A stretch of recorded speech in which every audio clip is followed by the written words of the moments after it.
organizational partners. Our goal is 1 million acres of Maryland agricultural land in regenerative practices by 2030. I just got an announcement on my screen that Lisa has started the recording, so I want to make sure that all of you are aware of that too, if you didn't get the same announcement. Let's see, next slide, please. So in case you can't see the poll on your screen, just to let you know what we're asking of folks, and you're welcome to put this into chat. We're interested in knowing if you're here as a farmer, a farm service provider, a researcher, an ag retailer, a consumer, or something else. And I know we asked that question in our registration, but it's nice to know who's in the room. So that's why we're asking it again. And then also we're just trying to gauge what folks are interested in learning more about as relates to soil health. So some of the options are grazing cover crops, rotational grazing, multi-species grazing. You can see the others in the poll, and if you need to have a little more assistance on that, let us know.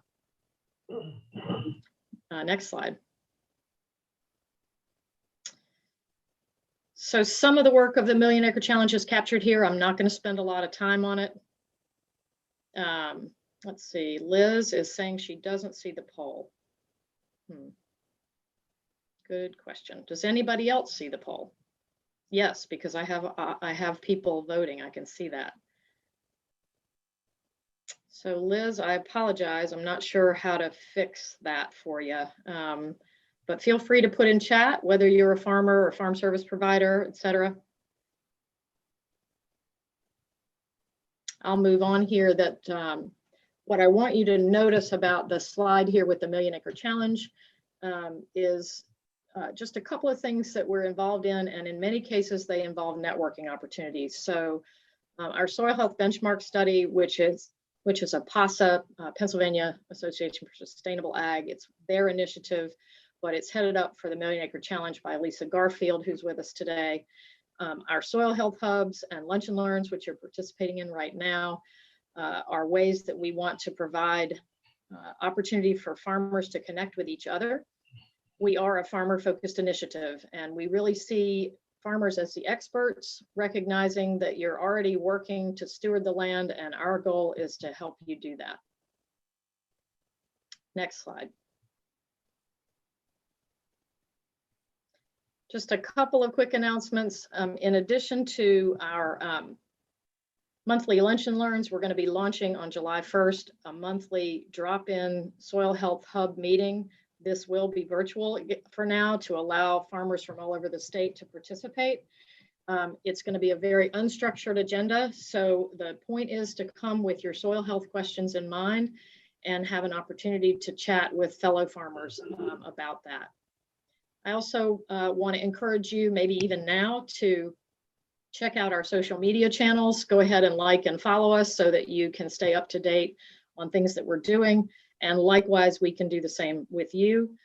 And our events are listed on our website, which is millionacrechallenge.org. So you can check out that as well. Finally, I just want to encourage folks to keep their cameras on if they're comfortable with that, because as much as possible, we're trying to emulate what would be happening if we were together somewhere on a farm. So, all right, I think we will close out the poll now and get a quick snapshot of where we are. Let's see if I can do that. Hang on, sorry about that.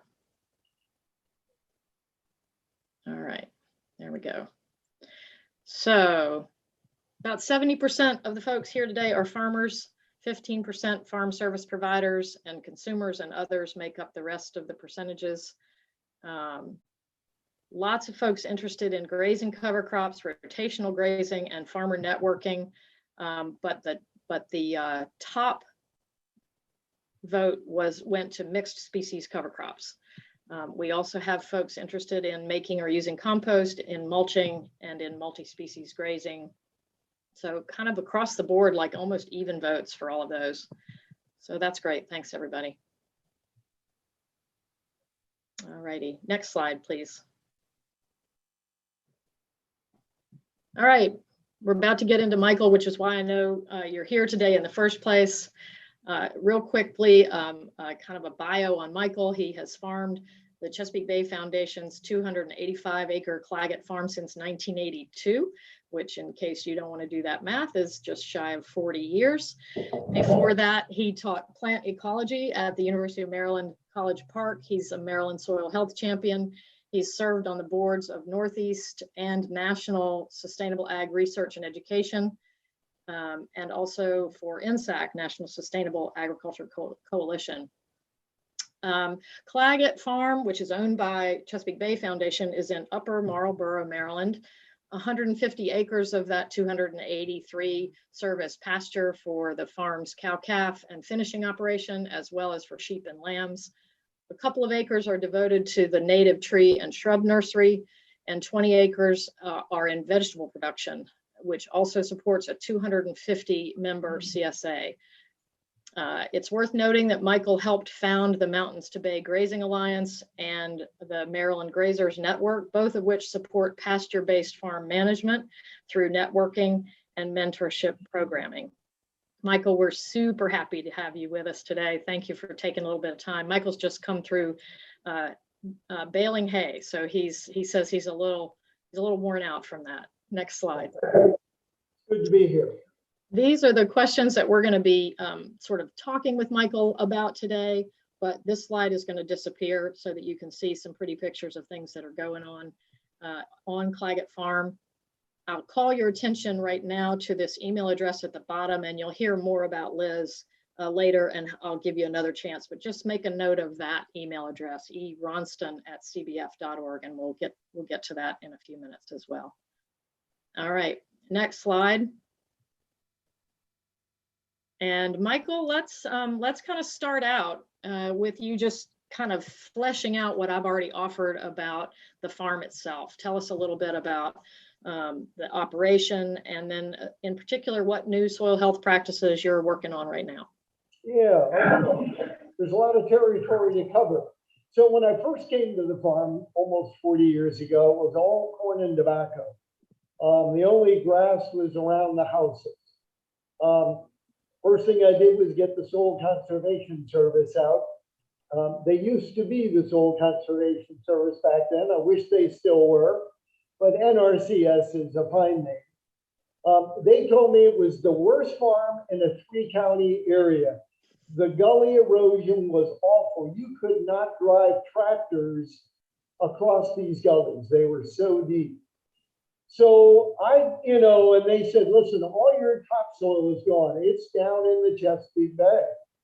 And so I talked to a lot of different people. What's the best, fastest way I can rebuild the soil here? And after talking to a lot of people, it seemed on steep hills, I needed permanent vegetation. And I needed cows. And that's exactly what I did. So cows were one of the first things I did here. I also did organic vegetables. It took a couple of years to be certified organic, but back then we had a producer or a seller, Organic Farms, right in Greenbelt, and they paid outrageous prices for organic produce. So that was sort of the early income of the farm while I was trying to rebuild the soil.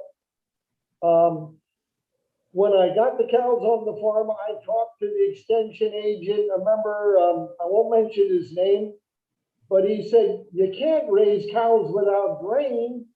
And I thought, well, I guess I'll have to look somewhere else. So the Stockman's Grass Farmer really was an early resource for me. And then talking to some of the older farmers in our area that I knew. And one of them was Mr. Depkins, who was, you would call him a regenerative farmer, even back then, which was, back 40 years ago. And I remember the first question I asked him was, Mr. Depkins, you've got cows here, but the cattle prices are terrible. Do the cows really make you money? Because I thought that's something I got to worry about here. And he said, you just asked me a question I can't answer. He said, I never looked at it that way, because he said, if I didn't have the cows, I wouldn't need the hay. If I didn't have the hay, I wouldn't have the rotation of pasture, the corn, the hay, the cows. So what he was telling me is you can't do these separate budgets for everything on your farm. You got to look at the farm as a whole. And the cows were critical to the existence and success. And he is a very successful farmer. And today his son is a very successful farmer, Bill Depkins in Davidsonville. So you can prompt me with questions. So 40 years later, I'm still learning how to graze. I've gone beyond the stockman grass farmer. Mostly I learned from other farmers. In fact, I would say that's 100% where I learned. Even the extension agents I work with closely and learn from, and I love them, Jeff Semler, Susan Shanian. Susan has her own farm raising sheep. So when you talk to Susan, you're not talking just to the research goat and sheep specialist, you're talking to a farmer. It's the same with Jeff. Jeff raises beef cattle. So they really are grounded in experience. So learning from other farmers is critical to me. Michael, when we chatted, you mentioned that you were that you were working on some new practices, but I want to kind of focus first on some of the things that you are doing. So we have a slide up here that talks about rotational grazing, and we have several examples of that. If you can maybe describe what that looks like at Clagget. Yeah, so here you see cows and sheep grazing together, and I do that some, not as much as I did initially.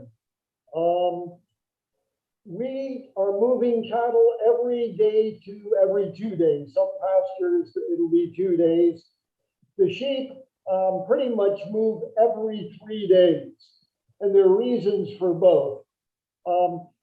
You wouldn't see this on the farm today because in order to get enough paddocks for my sheep, so that I can graze 3 days, move to a new paddock and have 20 paddocks worth, I had to take some of the cattle off some of the sheep land.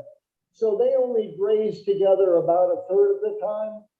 It turns out, you know, with sheep, parasites are such a huge problem.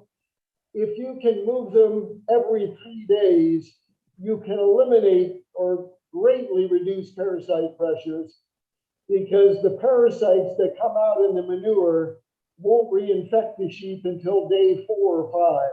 So 3 days and move is really great for the sheep.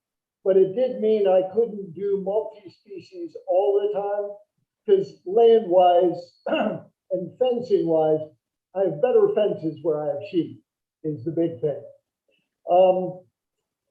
So as far as new practices, there are just new ideas all the time. And a couple of years ago, so most of us who graze know about winter stockpiling fescue for grazing in December and January, so you can reduce your winter feed stores. What I hadn't heard about until a couple of years ago was summer stockpiling. So I've been trying this. I started it 2 years ago, where it's pretty much the same thing. You just take a section of pastures and don't graze them in the spring or the summer, and you wait till you're really desperate for pasture, which in our case is usually in August. And that stockpiled feed gives you a long grazing period that I would not have had if I just did my normal grazing system. So those kinds of ideas are really wonderful things to try. I wouldn't have even known it if I wasn't working with a bunch of farmers, and one said, I've been trying it, it's great. And one of the great things about it is when you summer stockpile, you're allowing the pasture to get quite tall. And I imagine most of you know, and I think maybe the picture behind you, Elizabeth, shows root depth is really contingent upon the height of the vegetation on the surface. So if you keep grazing and keep the grass or pastures shorter, your root depth is less deep. And so the summer stockpiling really gave an opportunity to allow pastures to sink roots down deep. which in August becomes really valuable in terms of, sucking up moisture. Michael, we have a question. Liz wants to know, what is the broadleaf in this photograph here? This is, it's a turnip, and I'm trying, T-Raptor. So it's something that my mentor, early on, I helped start the Grazers Network. I only raised beef cattle for years. I had customers asking for pasture-raised lamb. And I said, now all the farmers who raise lamb, I talk, they say sheep are too much trouble. They just want to die. But within the Grazers Network, the guys were so enthusiastic about sheep. They said, if you get sheep, you'll love them. And the beauty is you can add a sheep for every cow you've got right now, Michael, without increasing your acreage, but you get a new economic stream. So I early on got a sheep mentor through the Grazing Network, David Green, who's been grazing, I would bet you, more than 50 years. And T-Raptor for fall grazing for your finishing animals. So these are I have two cattle operations. I have my cow calf on one side of the farm. I have my finishing operation on the other, because for the finishing operation, I really need to provide better forage, higher energy forage, and our summer pastures in Upper Marlboro, which is southern Maryland, are just not high enough quality. And so we've been using summer annuals and fall annuals to really fatten up, our beef really nicely. So that was T-Raptor. Sorry, that was a long answer. No, that's great. Super informative. I'm hearing some things that relate to another topic that I'd like to get at, which is that you say a lot of people ask you about animal health. We also have a question in chat. Someone's asking, Danielle is asking, what is the rotation for goats? And I think these things are tied together, how you sort of figure out your rotations and how animal health factors into soil health.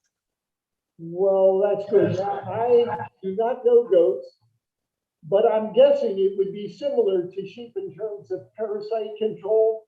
But that really is a question for Susan Shanian, who, if you look at the University of Maryland, she is the sheep and goat specialist. She will respond right away. She is retiring now, but really wants to stay engaged. Just be prepared to take an hour on the phone if you call Susan. And you will learn so much over that hour, but you will spend an hour. And she would be a wonderful resource.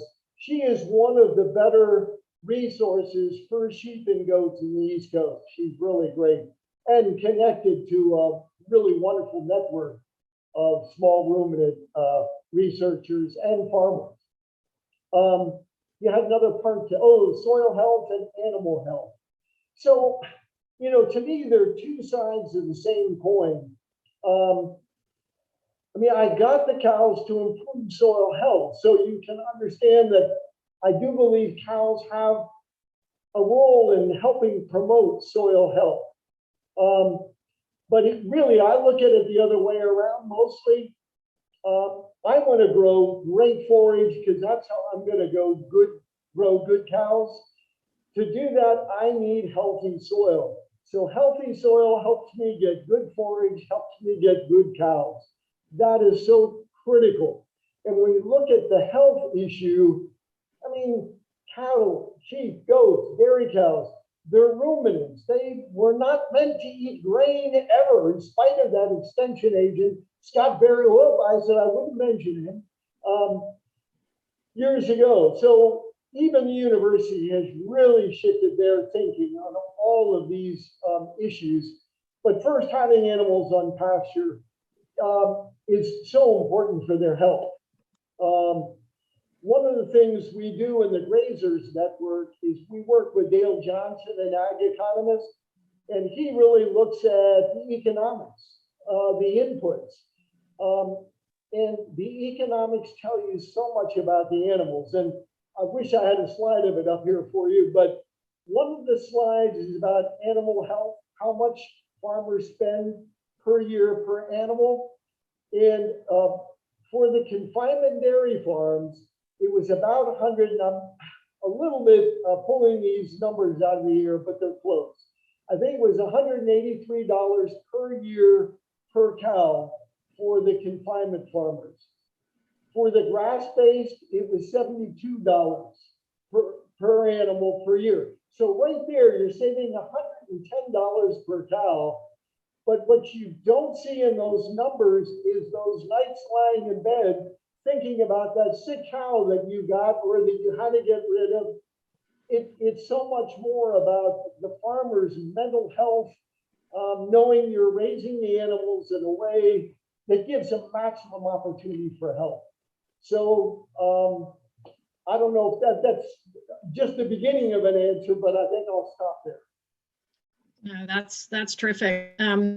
So we have some slides that are more representative of the vegetable operation, and I know from our audience that lots of folks are here to hear about grazing, but concepts in these that I think would be important to sort of review, and we can just sort of bounce around to these 2 or 3 slides.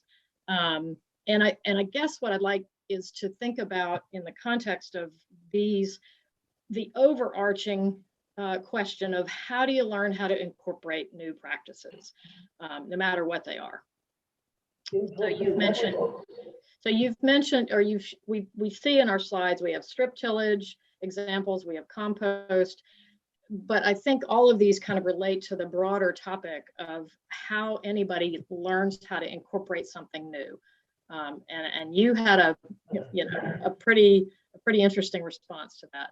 Well, it's true because it was about 13 years ago, a new funding group, the Chesapeake Bay Funders Network, they called me up, and it was 3 of them, including Tom Horton, who was not of the network, but wanted to help them. And they are going around asking farmers, what helps you or makes farmers change? What are the things that help you change? And I remember sitting on our porch here, drinking lemonade, and that was the question. And I said, if I want to do something new, first thing I do is find a farmer I think is doing that really well. And I'm talking with them about the problems they had, not just the successes, but what are the obstacles they ran into. I said, going to another farmer was critical. So that's when they came back about a month later and said, here's 250, what are you going to do? And I said, we're going to start the Maryland Grazers Network so that we could do just that, provide a really experienced farmer to farmers wanting to get better with their grazing or to start grazing. And the motto I have for the network is make new, interesting mistakes. Don't make the same mistakes that I made. Collectively, our group has literally probably thousands of years of experience, but certainly every mentor has got decades of experience. And experience is really just another term for making mistakes, you know? So learn from the things we've tried that we made mistakes on. Don't make those same ones, make new ones. So the mentors can really help farmers move forward fast by avoiding a lot of the problems that we had initially. One of the first things I did with the Grazers Network was we would visit different farms. And initially we had a core of about 40 to 50 farmers. And one of the first things we did was sit down over lunch at these farm visits. And I said, okay, we're going to make a calendar with beautiful farm pictures, but every month is going to have a list of the key things that we as grazers need to think about if we're going to be successful throughout the whole year. Sometimes if I don't plan in March which pastures I might cut hay from, you know, I'll be in trouble when I go to cut hay if I haven't already sort of blocked out where I'm going to do it. Michael, So, I'm gonna jump in real quick, yeah. just because we're coming in. We've only got about 3 minutes left. And like I said, this is a lot of information to try to impart in just a half an hour, but I want to make sure of a couple of things. First of all, let's put Liz Ronston's email in the eronston@cbf. That's E as in Elizabeth, and then RONSTON at Chesapeake Bay Foundation, cbf.org. Because you said that folks who want to get the grazing newsletter should reach out to her. So I also want to give other folks time to ask any final questions, but I think that Liz in chat has asked how she could, or how does somebody get a mentor? How does that work? Oh, I thought she had something different. But I mean, yes, if anybody is interested in mentor, do get in touch with me. Via email would be really a good way. And we have a core group of us, Jeff Semler, who's a wonderful extension agent, Washington County. So there are 6 of us. And so depending where you are, we generally know somebody we think would be a good sheep person, a good beef person, a good dairy person, somewhere in your neighborhood. So yes, I'm a good starting point for that. That's great. And then Tom has asked, how do we increase organic content in vegetable ground? This might be a bigger question than we have time for, but we can take a stab at it. Sure, that is really a tough one, but certainly crop rotations are key, of course, for all of us doing vegetables. We are looking at a study that I'm going to do with Ray Weil if we get the grant.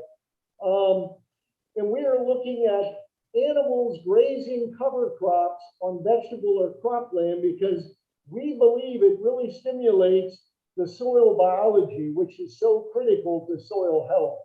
So, cover crops are great. Reduced tillage is great. You saw a picture of strip tillage where we use dwarf white clover between the rows so that we don't have weed issues between rows so much. And then to the extent that one can use compost, and we're all potentially limited because of the nutrient management concerns, compost is a great resource. We've tried compost here. I've looked at the research the Sarah farmers have done, and so far there doesn't seem to be a lot of good data to suggest that compost tea is going to boost things as much as we would hope it would. All right, I'm sorry, because I know how much I'm enjoying this, and I can translate that to everybody in the room. We are so appreciative of your time. I think the real take home here is that everyone benefits from having folks that they can connect with who know more than they do, or who are experiencing the same situations, and you can kind of troubleshoot together. So via the Million Acre Challenge, via the Mountains to Bay Grazing Alliance, lots of other opportunities. Future Harvest offers beginning farmer training and other kinds of farmer circles, Extension, NRCS. Find your niches and work to bring that into your farming experience so that you have somebody to help guide you along the way. And I know Mike will help do that to anybody who reaches out directly to him. He'll try to connect you up with resources. It really is so. So everybody, thank you very much. What a great half hour. And we need more of it. So we'll just have to circle back to Michael another time. But everybody enjoy the rest of your afternoon and the rest of your week. Okay.